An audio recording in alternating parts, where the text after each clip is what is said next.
Untuk video kali ini kita akan membahas beberapa saham untuk minggu depan ya, tanggal 28 hari Senin tanggal 28 Oktober 2024. Tapi sebelum masuk ke materi, disclaimer untuk keputusan ada di tangan masing-masing. Hari ini untuk IHSG merah, tadi sempat mencoba buat breakout lagi ya untuk IHSG. Kalau secara teknikal tadi sempat mencoba buat breakout di atas 7730-an, cuman gagal, malah ditutup minus 0,28% ke level 7694. Untuk IHSG juga tadi sempat nguji supportnya di 7670-an ya, cuman dijaga. Semoga aja sih untuk minggu depan nggak jebol ini 7670-an. Takutnya kalau jebol di bawah itu bisa ngejar support yang lebih dalam lagi di 7623-an. Jadi pantau level ini mungkin untuk minggu depan hari Senin ya. Harapan kita sih bisa mantul naik untuk IHSG, cuman ya buat pastinya kita lihat aja untuk minggu depan ya. Pantau supportnya 7678-an. Semoga nggak jebol. Kalau secara teknikal seperti itu. Kalau kita lihat untuk transaksinya hari ini tanggal 25 agak ngeri ya. Untuk IHSG sebenarnya nggak terlalu rame, tapi didistribusi cukup banyak ya, khususnya Bank BRI oleh asing sebesar net sell 513,7 M ya. Ini agak ngeri, aslinya terus keluar di saham Bank BRI dan hari ini harga sahamnya turunnya lumayan dalam ya. Selain di saham Bank BRI, untuk aslinya juga keluar hari ini di BBCA, walaupun hijau ya, tapi aslinya keluar 51,1 M. Di Bumi, Telkom, Sido juga hari ini aslinya masih keluar, UNVR masih keluar lagi ya. Setelah laporan kuartal 3-nya update, mereka aslinya keluar ya, karena ya mungkin di luar ekspektasi investornya, jadi sebagian kecewa dan keluar. Yang paling banyak dibeli asing untuk hari ini ada AMRT, DSA, SA, Antam. Menarik ini untuk saham Antam, koreksi dan aslinya masuk ya, mungkin itu koreksi wajar. Kemudian Bank Mandiri ya, aslinya masuk hari ini 23 M-an, walaupun secara nilai nggak terlalu ramai untuk transaksinya. Di P1 juga masuk 19,2 M, cuman secara keseluruhan hari ini aslinya net sell. Nah, kalau kita lihat dalam satu minggu terakhir ini IHSG kurang bagus ya, didistribusi oleh asing, khususnya Bank BRI net sell 1,6 triliun dalam satu mingguan terakhir ini. Kemudian di Telkom, Pani juga dalam satu mingguan terakhir ini aslinya keluar, dan hari ini Pani rebound naik ya setelah kemarin dijaga di area support. Nanti kita akan cek ya, mungkin masih pantau 7680-an ini aja sih untuk besok Senin ya, semoga nggak jebol di bawah itu. Oke, itu untuk indeks IHSG. Untuk saham yang pertama kita akan lihat dulu saham BBRI yang cukup banyak retail nyangkut ya, makanya kita update terus tiap hari. Kira-kira gimana kalau ya secara teknikal masih di bawah ya, untuk saham Bank BRI ini masih di bawah. Semoga aja buat teman-teman yang misal hari ini masuk atau kemarin masuk masih nah floating loss ya, semoga aja misal minggu depan masih turun, nggak dalam-dalam banget. Kalau lihat historinya ini kalau teknikal untuk double bottom ya, cuman kalau secara Fibonacci masih di area sini untuk supportnya lumayan dalam 4645-an. Jadi semoga aja laporan kuartal 3-nya bagus sehingga ada sentimen bagus buat naikin saham Bank BRI ini. Kalau kita lihat untuk Bank BRI belum diupdate sih kayaknya sampai hari ini. Kalau melihat rupiah lumayan menguat dibandingkan beberapa waktu yang lalu. Semoga aja positif ya untuk saham Bank BRI. Kita tunggu aja laporan kuartal 3-nya gimana. Kalau kita lihat lebih detail untuk transaksinya, hari ini asingnya keluar sebanyak 500 hari ini tanggal 25, net sell sebanyak 513 M-an lebih, jadi masih didistribusi oleh asing. Kalau kita lihat lebih detail ini untuk hari ini tanggal 25, untuk asingnya yang keluar ada ZP, net sell 213,7 M. Ini kalau kita bandingkan dengan nilai transaksi ZP di saham Bank BRI cenderung distribusi ya, cukup banyak lagi 213,7 M. Kemudian BK, KZ, RX, AG, CC versi asing juga jualan. Yang nampung untuk asingnya cuman AK, BKYU ini paling banyak, secara nilai pun nggak segede ya, jauh lebih gede yang jualan. Jadi didistribusi oleh asing, lokalnya nampung ya, sebagian retail masuk lagi, nambah muatan di saham Bank BRI. Ya Untuk besok minggu depan mungkin lihat aja di awal market, kalau langsung merah jangan buru-buru buat entry ya, takutnya bisa ke 4.600an. Tapi disclaimer sih kalau baru mau entry, kalau mau nambah muatan terus di saham Bank BRI ya kita tahu sendiri ya, kalau retailnya masuk banyak harganya nggak naik-naik. Jadi kalau masih punya posisi dan floating loss ya hold aja dulu. Kalau di cut loss sayang sih untuk sekelas Bank BRI ya, di harga saat ini hitungannya lumayan murah. Oke, itu untuk saham Bank BRI. Untuk resistennya masih di 5 ribuan lah, 4995.000. Untuk selanjutnya kita akan cek saham BBCA yang hari ini masih hijau ya. Tadi walaupun dibuka merah, cuman habis itu ditarik naik lagi. Hari ini tutup gap yang kemarin, kemudian naik dan plus di 10.750. Secara nilai transaksi BBCA hari ini nggak terlalu rame. Kalau secara teknikal masih sideways ya, ini di range area 10.400 ke atas.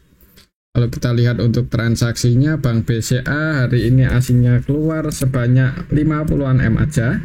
Dan belum terlalu ramai sih, mungkin nunggu IHSG-nya ribuan ya, baru BBCA juga ngegas naik. Kalau kita lihat lebih detail untuk hari ini, BBCA tanggal 25 AKZP versi asing masuk, cuman yang keluar juga asing ini. Sorry, ZP-nya versi lokal ternyata ya, untuk asingnya AK aja nih yang menampung, yang keluar YU, KZ, BB, BK. Cuman secara nilai masih belum terlalu banyak, BBCA cenderung sepi, tapi harganya bisa hijau itu udah cukup bagus ya.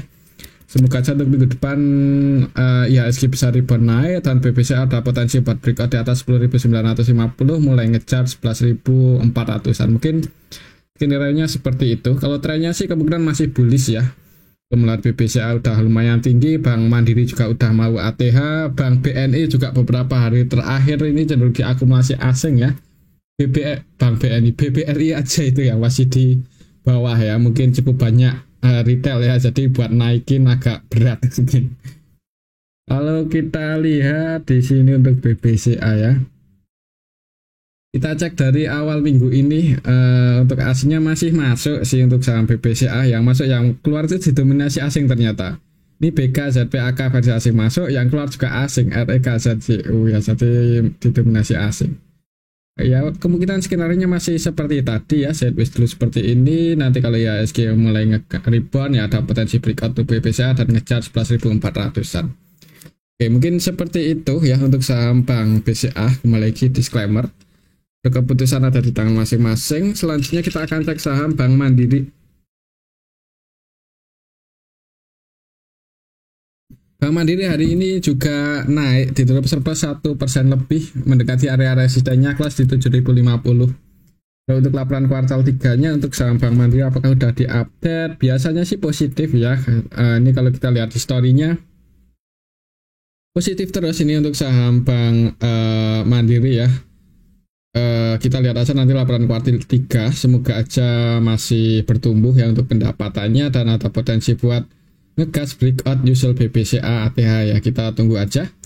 Untuk resisten terdekatnya masih di 7.075, jadi untuk minggu depan hari Senin pantau level ini 7.075 untuk saham Bank Mandiri.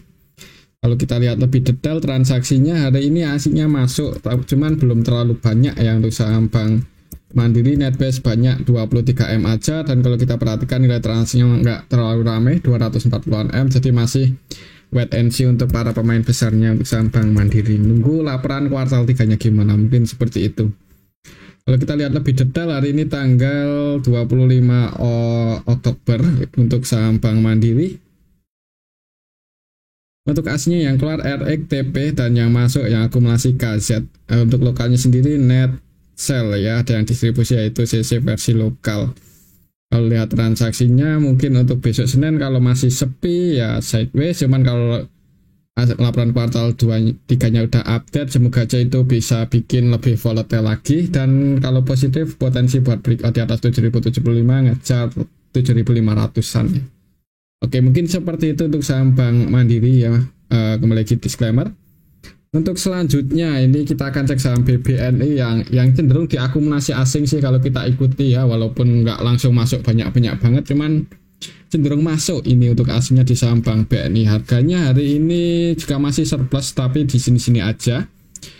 Plus di 5650 tadi sempat turun ke 5.500 50 cuman ditarik naik lagi untuk saham BBNI. Untuk support resistennya masih sama ya, untuk saham Bank BNI supportnya di 5.500-an ya, itu supportnya dan resistennya di 5.825. Kalau kita lihat untuk transaksinya Bank BNI hari ini aslinya keluar 10 eman aja ya, semoga aja ini ya nggak berdampak, maksudnya semoga aja ya cuman keluar biasa ya, nggak distribusi sih. Kalau kita lihat nilai keluarnya nggak gede-gede banget.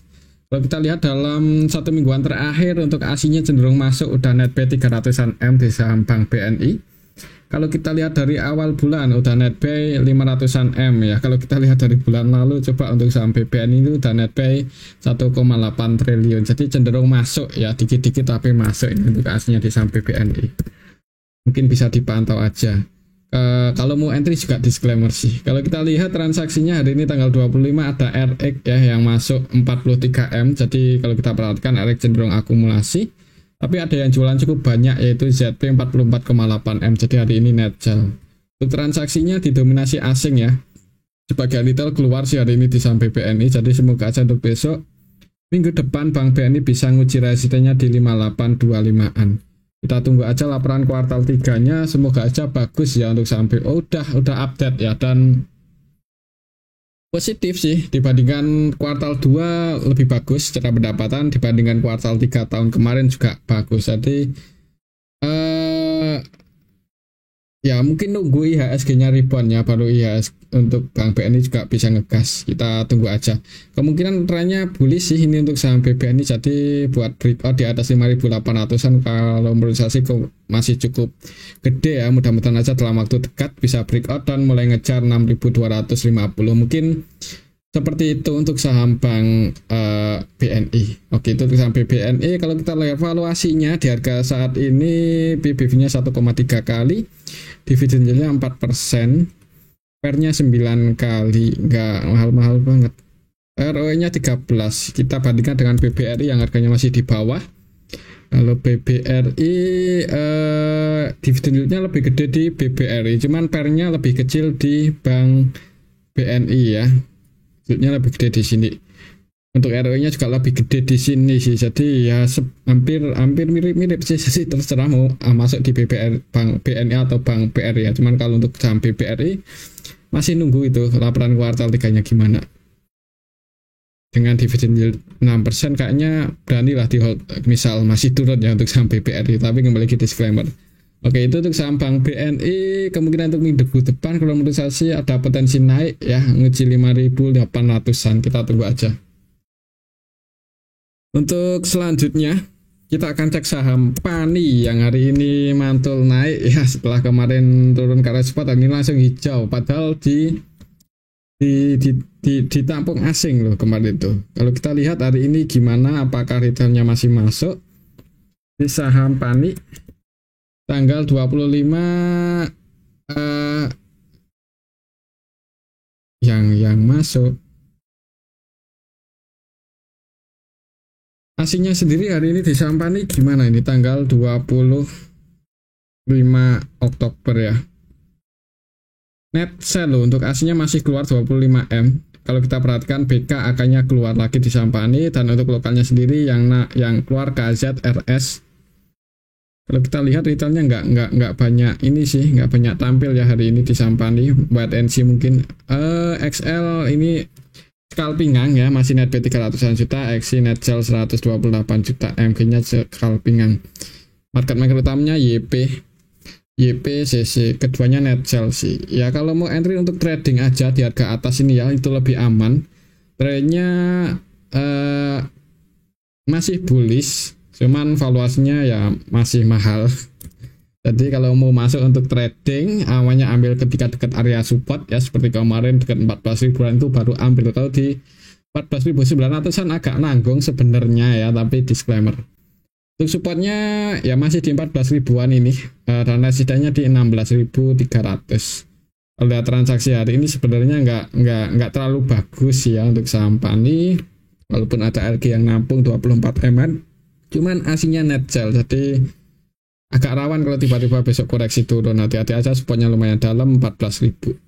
Oke, mungkin seperti itu untuk saham Pani ya. Kembali lagi disclaimer. Selanjutnya kita akan cek saham BSDE. Ini yang hari ini juga koreksi turun 2%-an lebih ke area supportnya 12.210, sorry. 1210. Trend sideways, dan untuk saham BSDE valuasinya ya nggak mahal-mahal banget ya, memang cenderung murah, cuman kenaikannya udah lumayan tinggi dari harga terendahnya. Jadi kalau mau masuk untuk swing ya mungkin itu lebih aman. Kalau kita lihat untuk transaksinya BSDE, kita lihat transaksinya hari ini tanggal 25 Oktober secara keseluruhan yang ketika turun ditampung sih oleh ZPYU ya, dan mereka lokal, tapi ZP-nya versi asing, YU-nya versi asing, sebagian retail masuk, untuk asingnya net sell. Sorry, ZPYU-nya versi lokal dan yang keluar ini asing ya. Biasanya kan ZPYU broker asing ya, digunakan asing, tapi untuk hari ini yang masuk di BSDE versi lokalnya, jadi karena lokal nih yang beli. Secara keseluruhan untuk saham BSDE asingnya net sell sebanyak 10,1 M. Kalau kita lihat dari harga ini ketika gagal breakout di atas 1.300 dari tanggal 17 Oktober, coba kita cek ya untuk saham BSDE dari tanggal 17 Oktober ini cenderung didistribusi oleh asing sih, jadi yang nampung retail sebagian masuk. Jadi mungkin untuk hari Senin ya, kalau langsung dibuka merah jangan buru-buru entry, tunggu area support selanjutnya di 1180 ya. Cuman disclaimer, kalau mau entry ini di area support sih lihat di awal market aja, kalau naik resistennya ada di 1235. Oke, mungkin seperti itu untuk saham BSDE. Selanjutnya kita akan cek saham brand yang hari ini turun 1,69% ya, setelah kemarin uji mencoba breakout gagal, malahan merah-merah ini. Kalau kita lihat untuk transaksinya brand hari ini tanggal 25 Oktober secara keseluruhan sih nggak ada yang akumulasi banyak, juga nggak ada yang distribusi banyak. Jadi untuk saham brand hari ini cenderung sepi ya. CC masuk 1,5 M, XL masuk 400-an juta. Ya ini yang scalping juga sebagian retail scalping di saham brand, padahal volatilitasnya untuk hari ini beberapa hari terakhir ini kurang terlalu menarik ya untuk brand ini.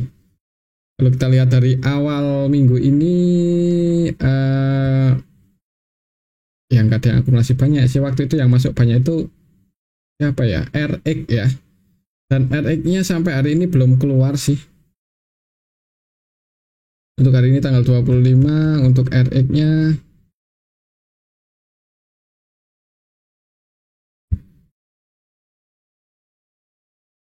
ya kan belum keluar. Untuk saham brand kalau masih sepi kayaknya cenderung kalau nggak sideways turun sih. Kalau di harga saat ini kalau mau entry agak nanggung ya, mungkin nunggu volatilitasnya lebih tinggi lagi aja kalau untuk scalpingan, tapi disclaimer. Oke, itu untuk saham brand. Kalau kita lihat coba untuk brand belum diupdate, tadi untuk Pani sama BSDE laporan kuartal 3-nya juga belum diupdate. Oke, itu untuk saham brand. Selanjutnya kita akan cek saham BRMS yang hari ini koreksi lagi ya, turun 3,31% ke level 350. Hati-hati kalau misal minggu depan masih turun, supportnya cukup dalam di 288-an. Kita lihat untuk transaksinya BSDE, apakah ada yang nampung ketika koreksi ini. Kok BSDE, BRMS ya. BRMS hari ini tanggal 25 didistribusi sih, HP, PD ya jualan, yang nampung CCMG. Market-makernya MG-nya nampung sih. Kalau kita lihat dalam 3 hari terakhir ketika turun BRMS ini MG-nya cenderung scalpingan. Market-makernya MG, tapi hari ini masuk ya, semoga aja besok minggu depan ada potensi rebound. Cuman perlu hati-hati, ini harganya udah di atas ya, jadi kalau mau entry untuk scalping aja untuk trading harga udah naik profit 3-4%, mending diamankan ya. Resistennya masih di 386an. Ya, transaksinya untuk hari ini aja ada MG yang masuk, semoga aja MG mau naikin dulu untuk besok minggu depan ya, hari Senin. Net buy 10 eman, rata-rata belinya untuk MG di 361, berarti posisinya floating loss 361. Lumayan dalam ya floating lossnya. Kalau kita lihat dalam satu mingguan terakhir ini MG-nya net sell sih kalau nggak salah. Oh, net buy ya, masih net buy ya, rata-rata belinya di 362. Jadi dalam satu mingguan terakhir ini MG-nya floating loss di saham PRMS. Cuman kalau kita tarik dari beberapa hari yang lalu ya, kemungkinan rata-rata belinya masih di bawah, jadi floating profit kemungkinan. Jadi di harga saat ini ya perlu hati-hati aja. Yang belum punya posisi, kalau belum terbiasa trading di saham PRMS, nggak terlalu disarankan sih ya. Tapi disclaimer. Oke, itu untuk saham PRMS. Selanjutnya kita akan cek saham Bumi yang hari ini koreksinya lumayan dalam, 3% lebih. Tadi sempat mencoba breakout, sempat hijau, mencoba breakout di atas 150 tapi gagal. Malah ditarik turun lagi dan close di 141. Kalau kita lihat untuk transaksinya saham Bumi untuk hari ini aja tanggal 25 Oktober masih MG market makernya, cuman MG-nya net sell 4,2M, cenderung scalpingan ya, dan yang nampung paling banyak SSIN, YP dan sebagian retail masuk. Yang keluar YJ, AK, LG ya. Untuk ASI-nya sendiri net sell hari ini di saham Bumi lumayan banyak, sebanyak 44 eman lebih. Jadi mungkin untuk minggu depan hari Senin perlu hati-hati kalau di awal market saham Bumi masih merah dan buru-buru buat masuk ya. Mungkin amannya untuk support kuatnya terdekat di 137, mungkin pantau 137 aja kalau Bumi masih merah ya. Kalau di level 137 di area situ ada tanda-tanda pullback, disclaimer kalau mau entry untuk trading. Cuman kalau masih di distribusi lumayan gede, jebol di bawah 137, tunggu di 124. Mungkin seperti itu untuk saham Bumi ya. Kembali lagi disclaimer. Selanjutnya kita akan cek saham Adaro yang hari ini masih turun, bahkan tadi sempat turun mendekati area support, cuman mantul naik ya setelah nyentuh level 3.500. Rendah hari ini 3.590, setelah nyentuh mendekati supportnya ditarik naik lagi. Kita lihat untuk saham Adaro laporan kuartal 3-nya belum diupdate ya. Kalau kita lihat di sini untuk transaksinya hari ini aslinya masuk sih, tapi nggak terlalu banyak, 11,9M aja ya, mungkin jaga harga di area support, tapi masih nggak terlalu banyak sih, jadi perlu hati-hati ya. Transaksi Adaro hari ini sebenarnya ada yang nampung ya. Untuk aslinya itu ada AK, BK, dan yang keluar CC. Ya kalau mau entry ini mendekati area support itu lebih aman, jebol di bawah itu diantisipasi aja ya. Tapi disclaimer sih, kalau menurut saya mungkin masih akan bertahan di atas ya sampai pembagian dividen, baru habis itu cenderung turun. Ya selama minggu depan nggak jebol aja di bawah 3570, mudah-mudahan aman ya, ini supportnya. Oke, itu untuk saham Adaro ya. Selanjutnya kita akan cek saham MLPL yang hari ini turun. Setelah kemarin naik cukup tinggi, hari ini gagal breakout, turun plus di 182. Tadi sempat hijau dulu ya untuk saham MLPL ini. Kira-kira untuk supportnya di sini 170. Kalau kita lihat untuk transaksinya MLPL apakah ada yang nampung hari ini, aslinya net sell 1 eman lebih. Kalau kita lihat lebih detail MLPL hari ini tanggal 25 secara keseluruhan kurang bagus ya untuk transaksinya, nggak ada yang akumulasi. Kalau kita lihat coba dari awal minggu ini ketika ngegas naik untuk saham MLPL juga yang nampung malah sebagian retail. Mending apa ya, Ya secara tren sih emang bullish, cuman buat teman-teman yang misal minat entry buat scalping yang saran saya jangan banyak-banyak ya, maksudnya masuknya takutnya nyangkut nanti. Oke, mungkin seperti itu saham MLPL, pantau aja 170 untuk minggu depan, semoga nggak jebol di bawah itu. Kalau jebol di bawah 170 ada potensi ngejar 140-an lagi. Selanjutnya ini yang terakhir kita cek saham Sido yang hari ini masih di distribusi asing ya. Asingnya keluar lagi cukup banyak dan harga sahamnya turun lagi. Hati-hati, walaupun ada sedikit perlawanan naik ya, cuman asingnya masih distribusi cukup banyak untuk hari ini. Supportnya kalau secara Fibonacci cukup dalam di 580-an, tapi misal Sido bisa ke area sini lagi, itu sebenarnya malah kesempatan buat yang mau nambah muatan ya untuk saham Sido. Ini lumayan menarik sih untuk saham Sido, di bawah 600 itu dibeli aja sih kalau menurut saya ya. Yang minat, cuman ya disclaimer. Kalau kita lihat untuk saham Sido hari ini aslinya keluar, yang keluar ada BB, BK, ZP, dan yang masuk hitungannya nggak terlalu banyak, jadi di distribusi asing, yang masuk retail ya, lokal retail. Tunggu aja sih, mudah-mudahan menjelang pembagian dividen nanti ada potensi naik ya, paling nggak technical rebound untuk saham Sido. Pantau aja supportnya 580 mungkin untuk minggu depan, semoga masih bisa bertahan di atas itu. Kalau kita lihat historinya, harga saat ini hitungannya area support sih ya kan, waktu itu beberapa kali di 600 ya, mungkin pantau 600 untuk besok Senin. Jebol 600 ya berarti tunggu di 580 ya. Kalau di bawah 600 kalau mau nyicil-nyicil itu lumayan berani. Oke, mungkin seperti itu untuk saham Sido. Resistennya masih di 645. Ya emang laporan kuartal 3-nya nggak bagus-bagus banget, cuman kalau menurut saya sih untuk tahun ini performa Sido semakin membaik ya dibandingkan tahun kemarin. Jadi mudah-mudahan ada potensi rebound ya, cuman nunggu waktu aja. Kalau emang mau diturunin ya sabar aja dulu sih. Kalau buat teman-teman yang pegang saham Sido, kemungkinan tiap tahun juga pakai dividennya. Oke, itu untuk saham Sido. Mungkin ini aja dulu untuk analisa kita pada video yang ini. Semoga bisa bermanfaat. Tetap disclaimer. Terima kasih.